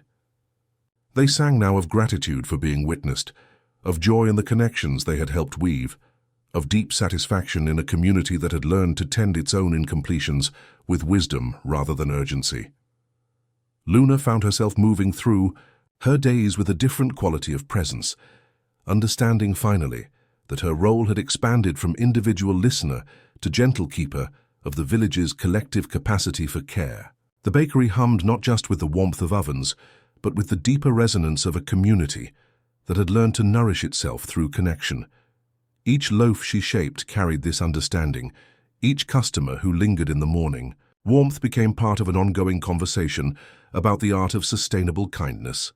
When Iris joined her in the herb garden one evening, her grandmother's weathered hands tracing familiar patterns in the soft earth, Luna felt ready to receive the deeper wisdom that had been waiting for this moment of readiness. "The whispers have been preparing the village for something beautiful," Iris murmured, her voice carrying the satisfaction of seeds finally sprouting. They needed someone who could hear them clearly enough to teach others, someone patient enough to let the learning happen like bread rising in its own perfect time. The words settled into Luna's understanding like the final ingredient in a recipe she had been learning to perfect all her life, and she knew that her gift had found its truest expression, not in silencing the voices, but in teaching the world to dance with them, creating harmony from the eternal song of human connection that would continue long after her own voice joined the gentle chorus. The wisdom Iris had planted in the herb garden began bearing fruit in ways Luna hadn't anticipated, drawing the village's youngest hearts to the bakery like seedlings turning toward morning light. It started with Maya, barely 8 years old, who began lingering after her mother's bread purchases, her small fingers tracing invisible patterns in the air while humming, melodies that harmonized perfectly with frequencies only Luna could usually hear. When Luna invited her to help shape the morning loaves, Maya's hands moved with intuitive certainty, understanding somehow that bread dough responded to gentleness the same way lonely hearts responded to patient attention. River, recognizing the significance of this natural teaching moment, began arriving even earlier to create space for what was clearly becoming something larger than individual instruction. He arranged child-sized stools around the work table and gathered smooth stones from the creek, understanding that young listeners would need their own tools for grounding the overwhelming beauty of hearing too much at once. His careful preparation created the perfect foundation for Luna's emerging role as gentle guide to the village's next generation of whisper tenders. Other children followed Maya's lead, drawn by something they couldn't name but recognized instinctively. Samuel, 10 years old with his grandfather's steady gaze, could sense when elderly neighbors carried the weight of unspoken stories. 7-year-old Arya naturally noticed when plants needed different kinds of attention than their caretakers realized. Each child's sensitivity manifested uniquely, but all shared the fundamental understanding that the world was full of gentle incompletions that deserved witness rather than urgent fixing. Luna never taught them formally, understanding that such wisdom could not be forced, but only awakened through patient example. Instead, she would subtly guide their attention during the morning bread-making. "Does this plant feel thirsty?" she might ask a child whose gaze lingered on a drooping fern, watching as their small hands instinctively reached for the watering can, transforming a silver whisper of neglect into quiet care. "I wonder what story this old stone wants to tell," she'd muse to another, and the child would spend precious minutes tracing its ancient lines, giving a golden hum of forgotten history its perfect listener. The children developed their own version of Luna's boundary practices, creating games that involved covering their ears with soft scarves when whispers grew numerous, then removing them gradually to practice selective listening. They established quiet corners in their homes, small spaces decorated with smooth stones and dried flowers where they could rest from the constant awareness that came with developing gifts. Maya taught the others how to hum together before tending, any whisper, their young voices finding harmony like birds forming flight patterns. As autumn painted the village in shades of transformation, Luna watched these young hearts integrate their abilities with natural grace that had taken her years to develop. They were growing up surrounded by a community that understood sustainable kindness and shared responsibility, learning tools she had struggled to discover alone. The Meeseeks whispers, which had once felt like individual calls requiring her attention, now flowed through the village like gentle streams, each voice finding its way to hearts that could offer appropriate response without overwhelming any single listener. Standing in the bakery's warmth one evening, watching children practice their quiet listening while parents kneaded tomorrow's bread, Luna felt the profound satisfaction of wisdom taking root in fertile ground. The next generation would carry this understanding forward, creating a culture where incomplete kindness was met not with individual heroism, but with the patient, distributed care of hearts that had learned to work together like instruments in an eternal orchestra of human connection. The wisdom flowing through the village's youngest hearts had created a symphony of shared listening that drew new voices to their gentle chorus, and it was through this expanding network of connection that Quinn arrived with the season's first frost, their carpenter's wagon carrying timber that seemed to hum with the same patient frequencies Luna had learned to recognize in perfectly risen dough. She first became aware of Quinn not through any urgent silver whisper or golden creative call, but through something entirely new, a deep, resonant voice like ancient roots finding purchase in solid ground, speaking not of incompletion, but of potential waiting to be revealed through patient hands and listening heart. Quinn moved through the village with the deliberate grace of someone who understood that the most beautiful creations emerged from careful attention to what already existed, their weathered fingers tracing wood grain the way Luna tested bread dough for readiness, listening for the subtle signs that indicated when material was ready to become its truest self. The Meeseeks whispers, which had learned to flow around the village in gentle currents, seemed to settle differently in Quinn's presence, not silenced, but somehow grounded, as if the wood they carried brought along the patience of an entire forest, creating space for voices to rest without losing their essential songs. Luna found herself drawn to Quinn's temporary workshop behind the community hall, fascinated by how someone could create functional beauty while honoring the natural incompletions that made each piece unique. Quinn never tried to hide wood's knots or grain irregularities, but designed around them, allowing each table and chair to tell its own story of growth and adaptation. "The wood tells me what it wants to become," Quinn explained during one of Luna's bread delivery visits, running gentle fingers along a half-finished shelf, their voice carrying the same reverent certainty Luna recognized in her own relationship with rising dough.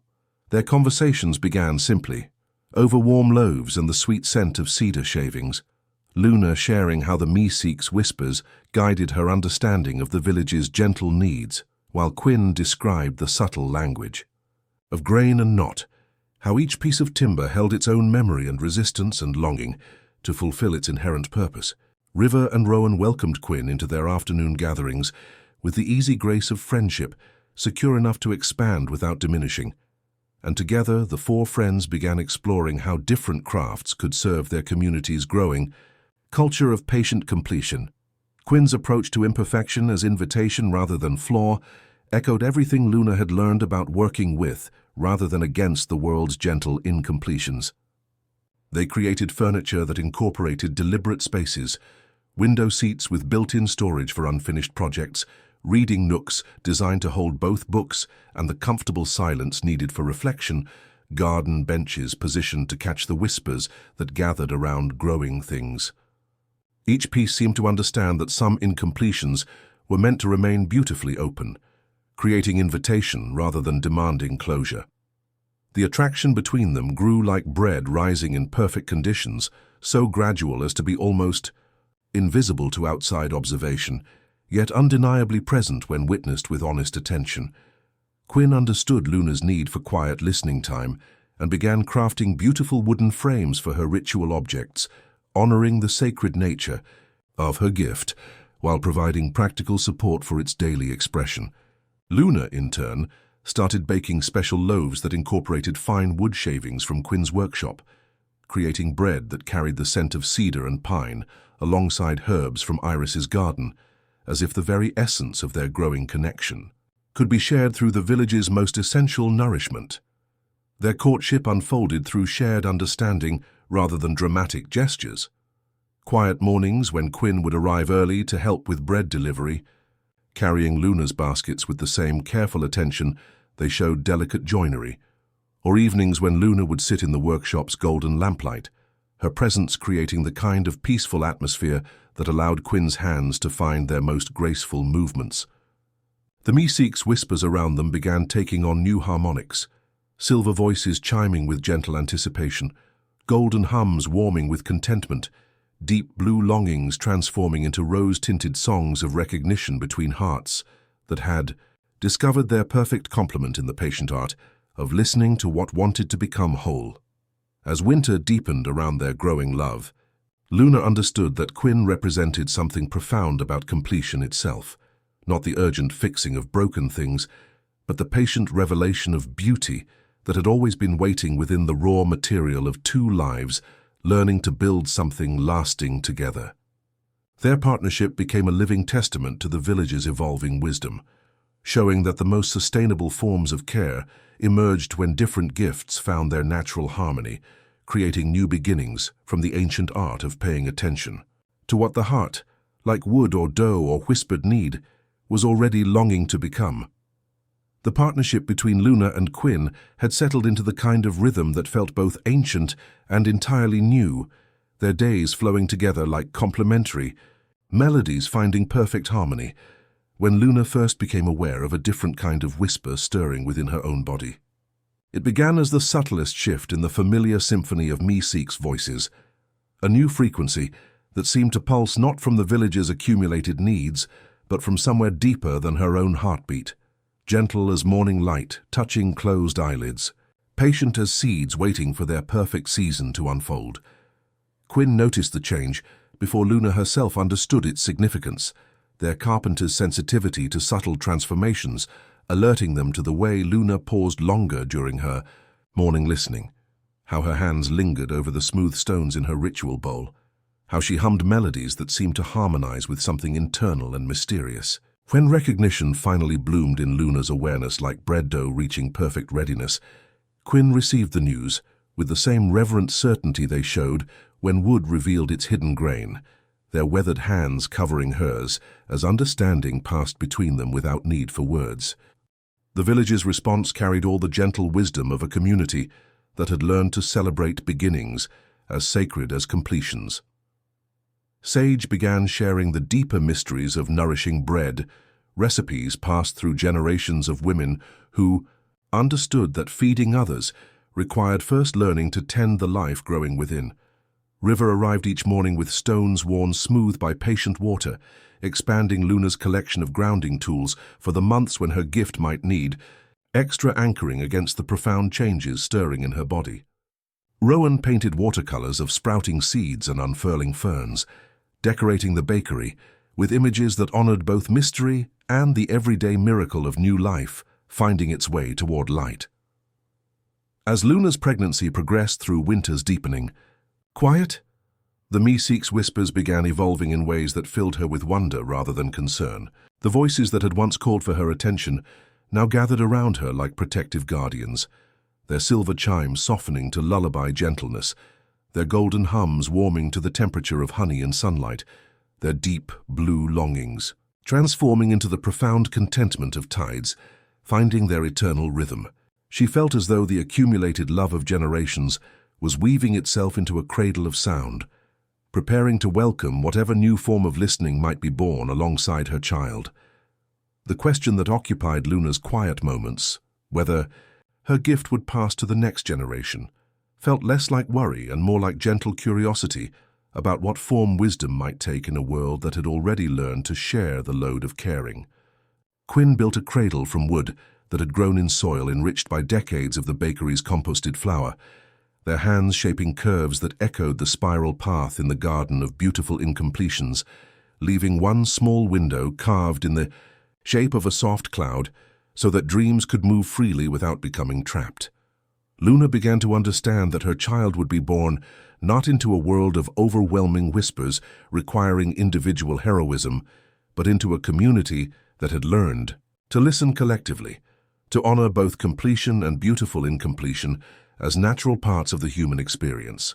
The Meeseeks themselves seemed to be celebrating this transformation, their individual calls for help gradually harmonizing into something that felt less like desperate need and more like a continuous song of gratitude for the village's growing capacity to tend its own heart with wisdom and patience. As she added a small milky pebble to her bowl of ritual stones, Luna felt the profound peace of someone who had helped plant seeds that would continue growing long after her own hands had passed the work to other hearts, other ears, other gentle souls learning to dance with the eternal song of connection that would welcome this new life into its ever-expanding chorus. The spring that arrived with Luna's growing roundness brought with it a quality of light that seemed to gather especially around Iris, as if the season itself recognized someone preparing for a different kind of journey. Her grandmother moved through these warming days with the deliberate grace of someone savoring each sensation, the texture of herb leaves between weathered fingers, the scent of bread rising in familiar rhythms, the sound of Luna's voice carrying new harmonics that spoke of life stirring within life. The Meeseeks' whispers had grown so gentle around Iris that they felt less like voices seeking attention and more like a soft chorus offering gratitude for decades of patient listening. Luna found her in the spiral garden on a morning when apple blossoms released their first fragrances into air that tasted of new beginnings, sitting among the beautiful incompletions they had tended together, her fingers tracing patterns in soil enriched by years of shared wisdom. "I've been hearing different voices lately," Iris said, her words carrying the peaceful certainty of bread perfectly baked, of seeds planted in their proper season. Not the familiar whispers of need, but something that sounds like welcome, as if all the love we've helped tend is preparing to gather me home.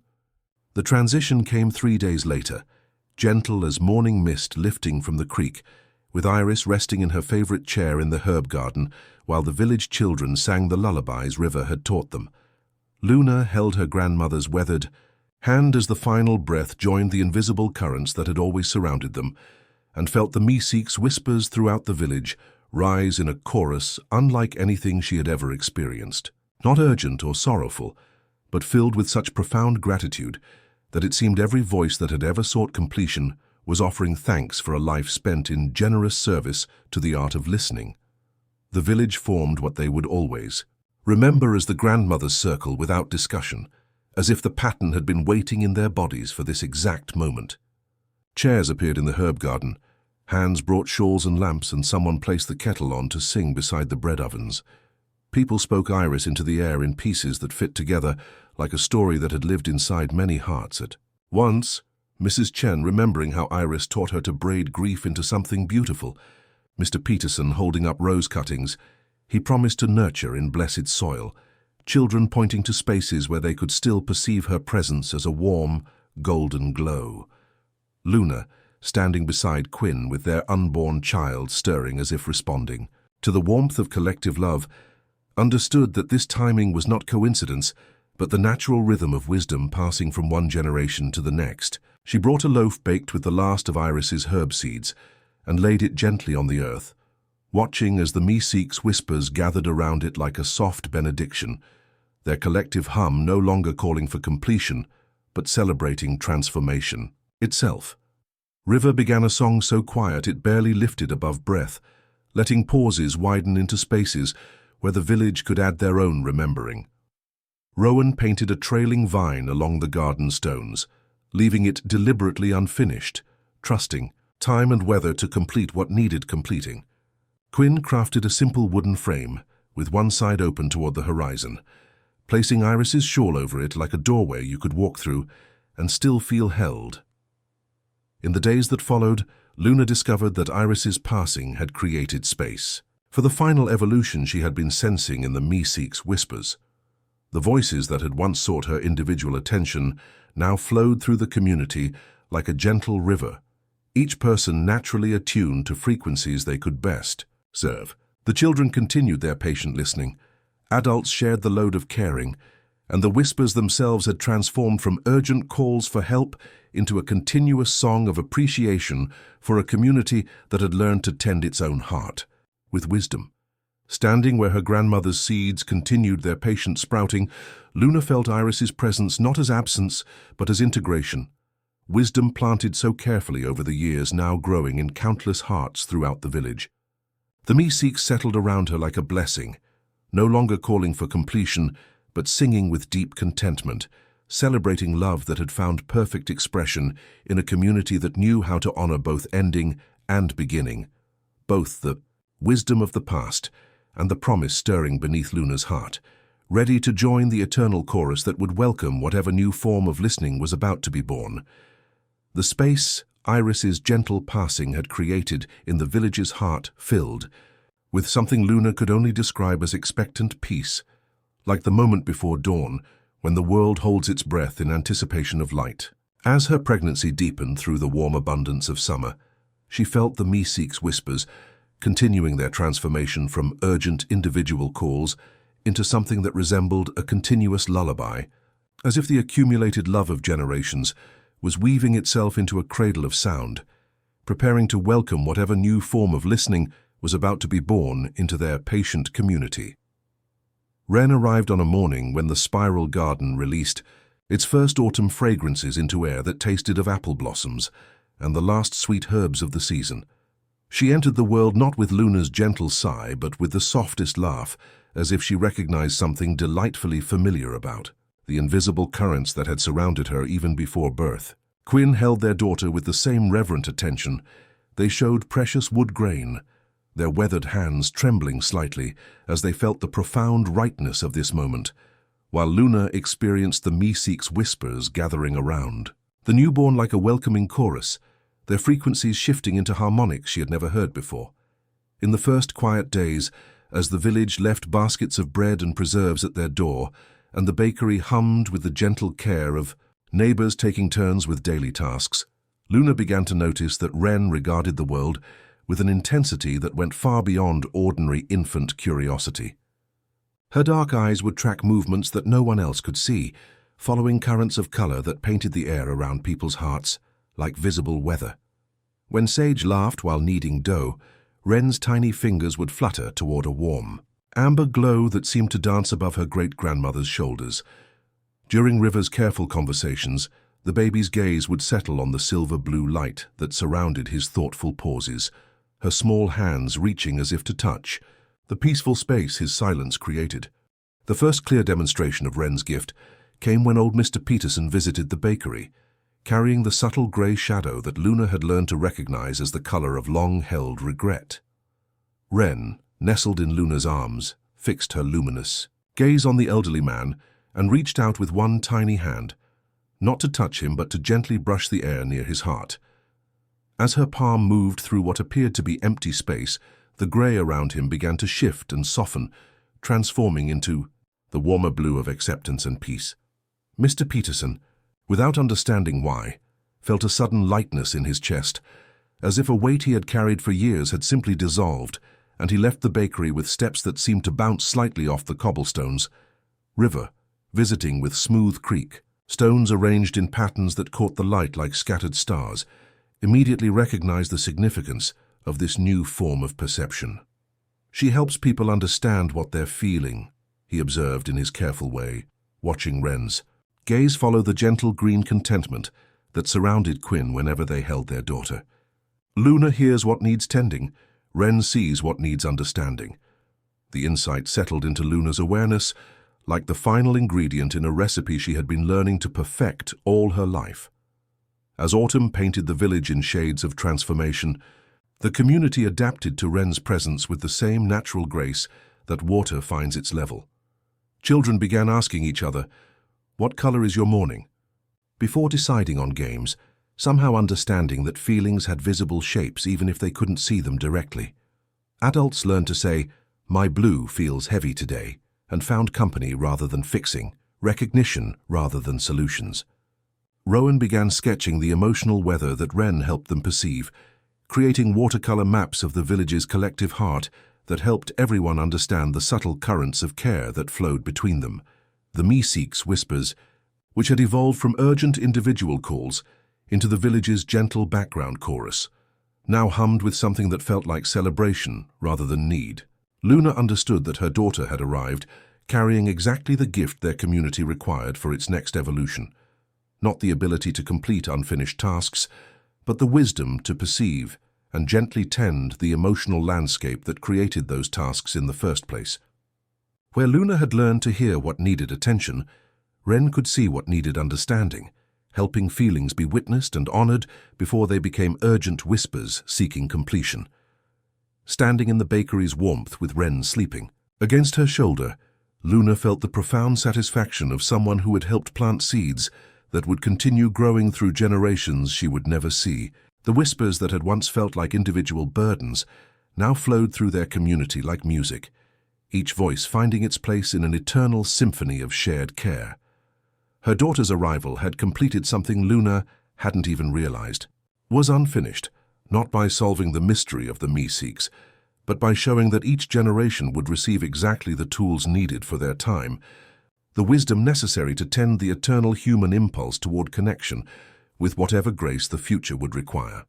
The village had learned to listen with love, and now it was learning to see with compassion, creating the kind of distributed wisdom that could nourish hearts for generations without exhausting any single soul. In the spiral garden, where broken pottery still caught rainwater and reflected sky, the colors Wren perceived braided themselves with the whispers Luna heard until one could not be told from the other, creating a new language of care that honored both what needed completion and what simply needed to be seen, understood, and gently held in the patient embrace of community love. The seasons turned like pages in a well-loved book, each one revealing how deeply the village had absorbed the wisdom Luna and her companions had so patiently planted. As silver threads began weaving through Luna's dark hair like moonlight through water, she found herself moving naturally into what the community came to recognize as her truest role, not the urgent listener of her youth, but the gentle keeper of stories that helped each generation understand how their individual threads wove into the larger tapestry of shared care.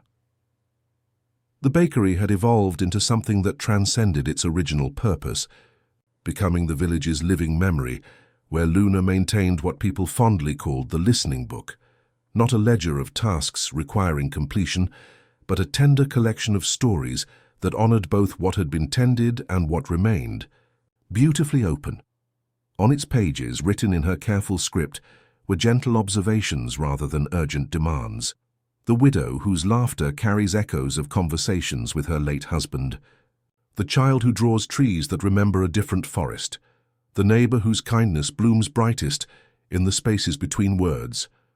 Wren, now moving through her adolescence with the same natural grace Luna had shown at that age, had become the village's gentle translator of emotional weather, helping people understand their feelings before those feelings accumulated into whispers that called for external completion.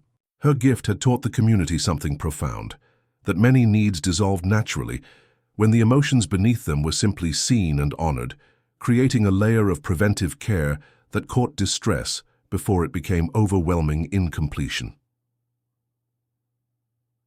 Quinn's partnership with Luna had deepened into the kind of love that felt both rooted and spacious. Their workshop and bakery now working in such harmony that visitors often couldn't tell where one craft ended and the other began. The furniture Quinn created continued to honor beautiful incompletion, shelves with deliberate gaps where wildflowers could volunteer their own arrangements, benches positioned to catch the whispers that gathered around growing things, tables designed to hold both finished projects and those still finding their way toward completion. The children who had learned to listen alongside Luna now carried families of their own, teaching the next generation to hear the subtle frequencies of need without losing themselves in urgent response. Maya had established healing gardens in the surrounding valleys.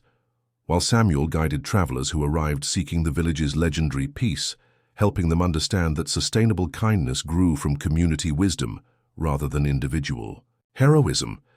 As evening painted the spiral garden in shades of amber and rose, Luna often sat with her listening book open beside the pale hourglass that had taught her the sacred rhythm of attention and rest. The Meeseeks whispers still flowed through the village, but now they moved like a gentle river that nourished everything it touched, without overwhelming any single heart. Some entries in her book sprouted quiet check marks over time: a letter delivered, a fence mended, an apology offered. Others grew garlands of penciled notes from community members: witnessed, held, not yet but ready when the season comes. Luna understood that her life had become a bridge so well-traveled that people no longer noticed they were crossing it. And this felt like the most perfect kind of completion, not absence but integration into the path itself, ensuring that what remained could carry everyone a little farther, a little more gently, toward whatever waited in the country of tomorrows. Kindness. The seasons turned like pages in a well-loved book, each one revealing how deeply the village had absorbed the wisdom Luna and her companions had so patiently planted. As silver threads wove through her dark hair like frost patterns on morning windows, she found herself moving naturally into what the community recognized as her truest role: keeper of the listening book, a gentle collection of stories that honored both what had been tended and what remained beautifully open to possibility. The bakery had evolved into the village's living memory, where Luna maintained pages filled not with urgent tasks, but with tender observations written in her careful script. The widow whose laughter carries echoes of conversations with her late husband. The child who draws trees that remember a different forest. The neighbor whose kindness blooms brightest in the spaces between words. Wren's soft annotations appeared in colors: amber for ease, green for beginning, silver for tenderness felt, but unspoken. Quinn's steady handwriting marked repairs made by honoring imperfection rather than hiding it. River's rhythmic script offered spaces where grief could breathe, where joy might settle. Rowan drew faint pencil vines along margins, leaving tendrils unfinished for future readers to guide where they wished. On the morning, Luna felt the whispers calling her name in frequencies she had never heard before. She understood with quiet certainty that her journey was preparing to join the eternal chorus she had spent decades learning to conduct. The village awakened to find frost painting crystalline patterns on windows despite spring's approach, as if the world wanted to create one final moment of delicate beauty before releasing something precious into transformation. She sat in the spiral garden, where Iris's herbs continued their patient sprouting, surrounded by beautiful incompletions that had taught her community the sacred art of holding space for possibility. The broken pottery mosaic caught morning light, each shard telling stories of transformation. Rowan's weathered frame still faced the horizon, its open side inviting dreams to pass through unclosed. The herbs had become ancient guardians, their scents carrying memory of every lesson learned, every whisper tended with love. Quinn appeared with tea brewed from the last of Iris's herbs, their weathered hands steady as they understood without words that some completions required only presence. River arrived humming the lullaby that had first taught him to translate whispers into music, his voice harmonizing with frequencies that seemed to rise from earth itself. Rowan brought wildflowers arranged in deliberate incompletion, their stems cut to different lengths, creating space where new growth could volunteer its own additions. Wren sat beside her mother, seeing colors of approaching change: warm golds of gratitude, soft blues of peaceful transition, rose-tinted hues of love that transcends physical presence. The Meeseeks' voices that had surrounded Luna all her life shifted into something that felt less like individual whispers and more like the sound of all the village's accumulated love gathering into a continuous, gentle song. She could perceive each thread of care she had helped weave: letters delivered, connections fostered, a community taught to tend its own heart with wisdom, all braiding together into a tapestry that would continue expanding through generations. She would never meet, but had already blessed. As morning light strengthened and frost began its gentle release into dewdrops that caught sun like scattered diamonds, Luna felt herself becoming like water, present to everything without being overwhelmed by any current, flowing naturally toward whatever completion awaited. The whispers no longer called for attention, but sang with appreciation for a life spent in service to the eternal dance between need and fulfillment, between individual gift and collective wisdom. "She's not leaving," Wren whispered, her voice carrying certainty of someone who could see what others could only sense. "She's stretching into everything she helped create." Luna's breath slipped into the morning's gentle rhythm with the quiet, confidence of a note finding its home chord. The Meeseeks throughout the village rose in a chorus of such pure contentment that every voice that had ever sought completion seemed to be celebrating transformation itself.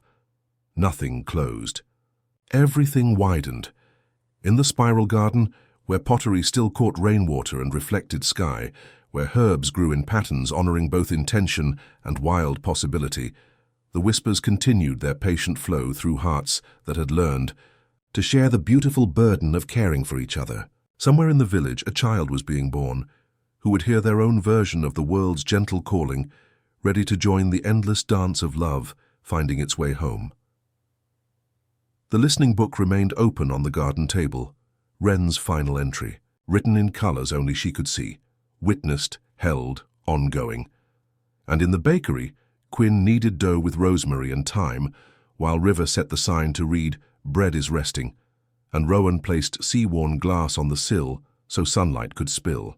Gentle color onto the hourglass and stone that would continue marking sacred time for generations yet to come.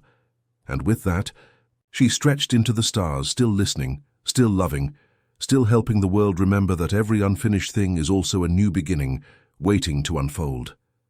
Thanks for spending this time with us. Sleep well. Everything's going to be okay, man.